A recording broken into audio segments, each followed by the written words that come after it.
going to talk about communism rather than the crimes of the National Socialists. I'm going to talk about the economic system under communism. And if you saw the avatar for this is a photograph which I think was taken in the summer of 1964. And for me, this really sums up what communism is all about. You can see that is from the center of Warsaw. And you can see in the picture, you've got all the damaged buildings which were damaged from the Second World War, still there, and they're damaged. But in the background, you've got this big office building called the Palace of Culture. And so what this means to me is the following. You've got a big building which is finished, and that's for all the administrators and all the people who are going to be telling others what they've got to do. But in the front, you can see houses, flats, or rather what was houses and flats, destroyed and not rebuilt. And that is now 19 years after the end of the Second World War. Of course, a great deal of destruction in the Second World War was never replaced, never repaired during communist times. Now, I do appreciate if you go to Warsaw even today, you can still find one or two things which haven't been fixed. But this is largely due to property and ownership legal issues. It's not due to the fact that nobody wants to actually do it. So there you go. For the very beginning, you've got something which I think sort of sums up communism. What I'm going to do here, I think I'll just try and give a little bit of theory, practice on how communism works. Now, I actually read Marx. I read Hitler and I've read Marx, and neither of them make any sense. I can remember reading Marx. This is before I'd had any business training. And now I was thinking, but just a minute, he doesn't understand basic things about economy here. He doesn't understand where the money comes from to actually create the capital in the first place. Now, of course, that Marx was writing nearly 200 years ago, 180 years ago. And so we've had a little bit of experience since then to sort of work out how things actually are. But I don't know where to start. It's so difficult. In communism, in theory, it was socialism because they were working towards communism. But anyway, in communism theory, everybody produces according to their own needs, according to their own ability. And so therefore, if you're a coal miner, for example, your job is to cut coal. But, in order to cut coal, though, you do need some things. First of all, you need your pick, and somebody has to make it. You'll also need the means of getting down into your coal mine, so somebody's going to have to dig it, and somebody's going to have the equipment to make the shafts, and somebody then is going to have the ability to distribute that coal that you've dug out the ground. So there's various things there in this link. Now, the thing is, if in the capitalist system, if somebody breaks that link, then that person's gone and that person's replaced by somebody else. And so that ensures a more efficient way of doing things. In the communist system, people have their jobs according to who they know.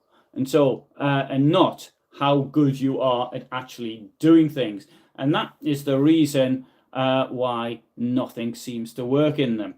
Now, if we take food as a very good example, now in times of plenty, food doesn't have a particularly high value to it. But in times when things are not so plentiful, the price of food shoots up. I mean, that's the same for all goods, but it's particularly the case of food. And it's with food above all that we can see that the communist system just doesn't work. The problem with communism is wanted to actually get people to produce on collective farms.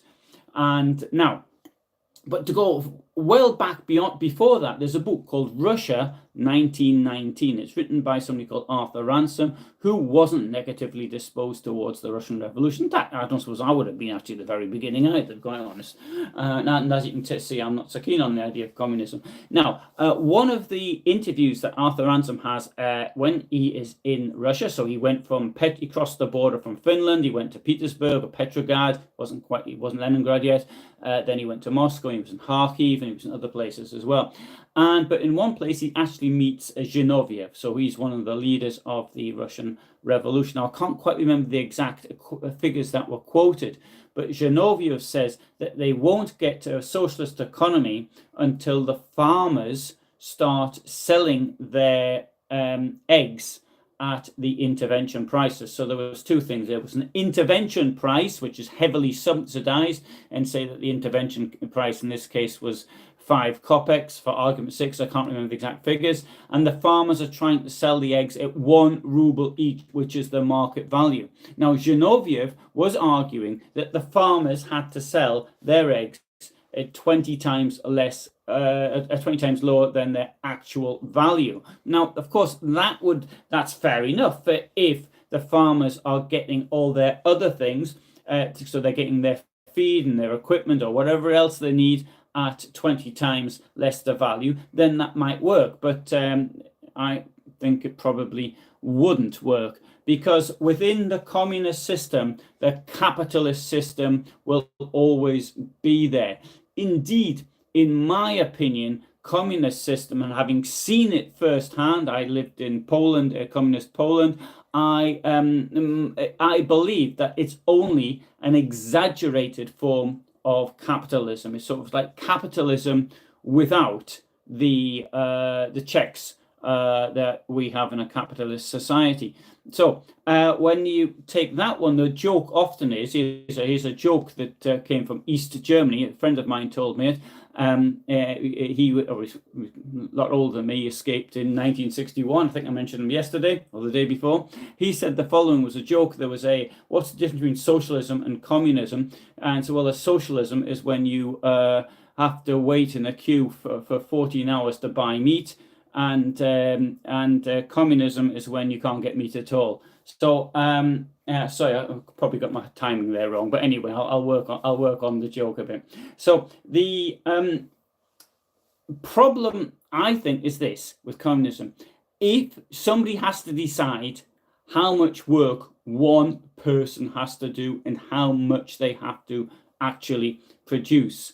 Now, and what this ends up doing is you get lots of people working in offices and not doing anything, not producing anything, whilst you get 1 or 2 people who are doing all the hard work, and thus they try to keep part of their produce out of the system, so they allow them to sell on the free market, whilst the bits that they're forced to give to the system, that's always of lower quality. Take meat, for example. What I can recall is this, that the meat that went into the system was sort of fat and bone, whereas the red bits were the bits that found their way onto the free market. But the free market prices were market prices, and so 4 or 5 times more than the state prices were. But the thing is this: there were people operating in the system. There was a neighbor who was where I was living, and he was actually disabled. But in the communist system, the first time I ever saw a CD player was at his place. I didn't, in fact, I didn't even know what they were. I'd heard of them, but I'd never seen one. But I saw it the first time at his place. But after after the end of communism in Poland, he didn't know how to change. So he could work in the capitalist environment in the communist system, but he wasn't able to do it in the free market system. So that as far as he was concerned, that didn't work. And I think that's quite common. I can call other people who in the 1980s were quite wealthy. I knew somebody from a place to the north east of Warsaw, and they used to work on various markets. And in 1978, he actually drove to the Mercedes factory, and he bought a new vehicle there. And so when I knew them 20 years later, still driving the same vehicle. And why not? My vehicle's almost 20 years old as well. So what this means in general is that within a communist system is that the best jobs are those producing things that people genuinely want. So if you can wangle your way into, I don't know, a sewing machine factory and get your hands on the sewing machines, which you can then sell on the private market, that makes far more sense than trying, getting yourself some job in an office somewhere. So it's that is how it works. Now the thing is this: because people understand the system, you get the members of the party who get all the good jobs. So they're the ones who end up running these state-controlled enterprises. And that's irrespective if they know how to do the job or not, and it's irrespective of whether they're a manager or not. So they are chosen because of their political reliability. And again, in many countries that were former communist countries, you see this with certain governments that come to power that put their people in place, even though they're totally unable to do the job. And this in turn means that the people under them will be unable to do their job. And what will happen is that a formerly profitable concern has to be supported by the public purse. But it doesn't bother those, because this is an once in a lifetime opportunity to be earning a stack of cash. And this sort of greasing the palms, a system that goes from the bottom to the top, and or the top to the bottom. So people have to pay. So they're selling the stuff that's produced in these enterprises on the free market, but to make sure that they keep their job, they have to grease their palms going up and up and up. So it's based on corruption, friendships, but also, and this is really important, it's based on the use of force, because 95% of the population, if not more, do not have the ability to gain from the system, and therefore the communist systems have always, well, not just communist systems, of course, I mean all extremist systems need to use force. You'll get workers who are unable, who are doing normal jobs in mines, in shipyards, or in factories, and they are unable to benefit. And so after a while, they're going to start protesting because they can't get normal food. In any corrupt society, if one person at the top is taking 2 units of $2, €2 from each person in that country, then you've got several of them. By the time you get to the worker at the bottom, that person money's being stolen from them, or resources, I should say, rather than money, from all over the place. So that's why I believe that communism is the most extreme form of capitalism. Now, in 1965, there was this character called Stanisław Wawrzecki, and he was hanged for economic crimes of this nature. And the reason he was hanged, in my opinion, was because the government decided to make an example of him, and they decided to have a show trial, because what the communist system like it isn't working, so they got to blame somebody. Now Stalin, in his day, when he started blaming people, he would sort of be blaming whole sections of the community, certain races or ethnic groups or whatever, and they would then come into mass deportations or whatever. The fact of the matter was, the person who was unable to get the system to work was Stalin. As late as 1985, now this is now under Gorbachev, the last person wasn't executed in the Soviet Union was a woman called Berta Naumovna Borodinka, and she was executed for trading in goods and embezzlement. So she was actually taken from a factory and then selling stuff on the free market. In the Soviet Union, it was much more difficult, but in Poland, these places were absolutely open. At least they were in the 80s anyway. I can't say I wasn't there before then, but it was no problem to buy stuff on the free market. or the black market, if you prefer to use that word. Black market is free market. Anyway, so Wawrzecki was somebody who was probably within the establishment elite, a Communist Party member, and he got himself a job as being a head of the meat distribution system in Warsaw. And now I'm pretty certain that he didn't get that job because he was good at it, but maybe he was really good at it. Anyway, so what happened in this case was this. Now, there's a shortage of meat. Why? Well, I've just explained why. And those working in state-owned shops could then control the meat, and they kept the best cuts for the private clients, and they would be sold for 5 times more or whatever. And this led to people like Wawrzecki being in a position that he could decide what meat went to what shop, and in return he got a cut of the money that was being sold. And he was taking in at one time he got 3.5 million zloty in bribes over the course of a year. Now, sorry, I've got to put this in, I can't remember what the wage was at the time. I've forgotten. It was about 1,000. Was it 1,000? A worker at that time would have earned about 1,000 a month, if that, 800 to 1,000 a month, something along those lines. It was absolutely astronomical sum, something like 150 years earning for an average worker. And now, of course, the state knew that this sort of thing was going on, and there should really have been some form of normal trial. I mean, normally get 5 years imprisonment, but and of course the person lost the well-paid job. So it was important in a case like this that Wawrzecki had to maintain that the people above him also were having their palms suitably greased. Now the thing is this, though, is that you could get somebody at the very top there who decides they have to make an example of somebody to explain their failures.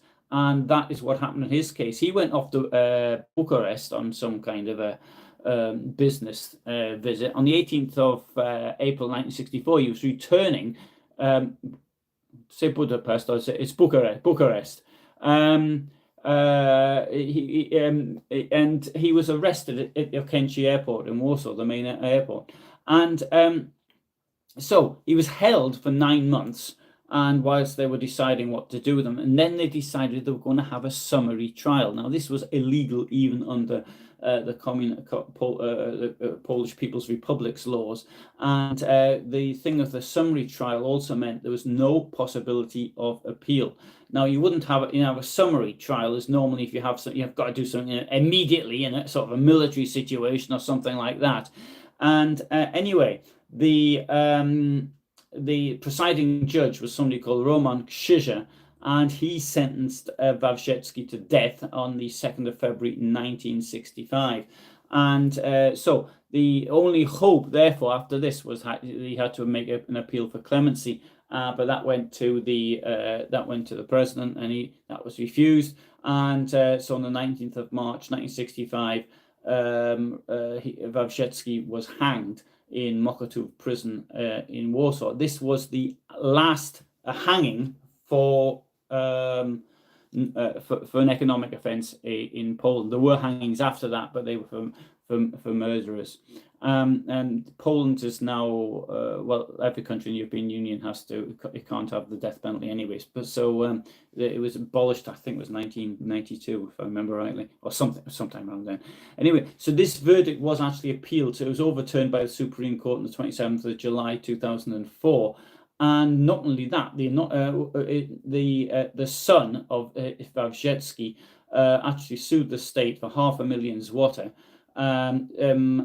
Sorry, it's half because there was a currency reform, so that's in the old money, that's it was huge. 500,000 zloty today is what, it's about 100,000 euros, something like that. And he was awarded 200,000 in compensation. Now, in my opinion, I think that was wrong, because he still had the benefit of the money that had been stolen or corruptly obtained, let's say, in the 60s. Now, the thing clearly was, though, that the Communist Party had acted in a way that was illegal. It was a judicial murder. And the people responsible, though, couldn't actually be found. But one of the things here with this case, which is something that really winds me up personally, is that the son of Krzyża was somebody who himself was a judge. He was a communist judge like that, but he was the judge who sentenced the future president of Poland to Komorowski in 1979, sentenced him to prison. But strangely enough, when Krzyża later became a member of parliament for the so-called Law and Justice Party, he was one of those who would called Komorowski, or people in Komorowski's party, communists, in a right twist of logic. The thing with Krzyża was that he was a number of people also who in the Polish resistance to communism were actually sentenced by him. In fact, he was called the Andrzej Wyszynski of Poland. So that's the older Krzyża, not the younger one. Anyway, so there we have it. I think I've sort of gone through that rather quickly. I've done a video on this, which is actually a bit longer. One of Stanisław Wawrzecki's sons was the compare on the Wheel of Fortune program, which I think was shown. It was shown in the 1990s. I think this is somewhat typical of a system which doesn't work, an economic system which doesn't work, and to blame people for its own failures instead of saying, "Look, it's my fault. I did it," and then step down. It's trying to blame people who actually benefited others for what they did wrong. I'm always reminded of this saying in Italian under Mussolini: "Mussolini ha sempre ragione." Mussolini's always right. And sort of similar thing was said about Hitler. Similar thing is said about Putin today. If you watch, he's always right. He's never wrong. Anyway, good. So let's have a look at some of the questions. So hello, Craig. Hello, Colin. Gary writes, what system is that lets pro-Palestinians protest but makes Jews who counter-protest liable to prosecution, as today in Britain? I don't understand what's that got to do with this question. I don't understand the question. I don't see how that's relevant. Hello, David. Hello, Craig. Okay, sorry. Well, if Gary wants to actually make a better explanation, I can come on to that. Okay, good. So that's my little expose for today. And tomorrow, I think I'll either answer questions on the... I did a video about the warmongering of Trump and Putin, and so I might answer some of the questions I got on that, or alternatively I might do on the Wilhelm Gustloff, which is the largest maritime disaster of all time. Anyway, oh sorry, so Gary says today's two-tier system. Okay, maybe. I mean, I can't say without saying giving concrete examples, can I? Okay, so thanks very much for watching, and bye for now, and all the best from me. I shall same time every day for everything, always the same time. Now we're on the same time in Europe as the United States. Thanks, bye for now.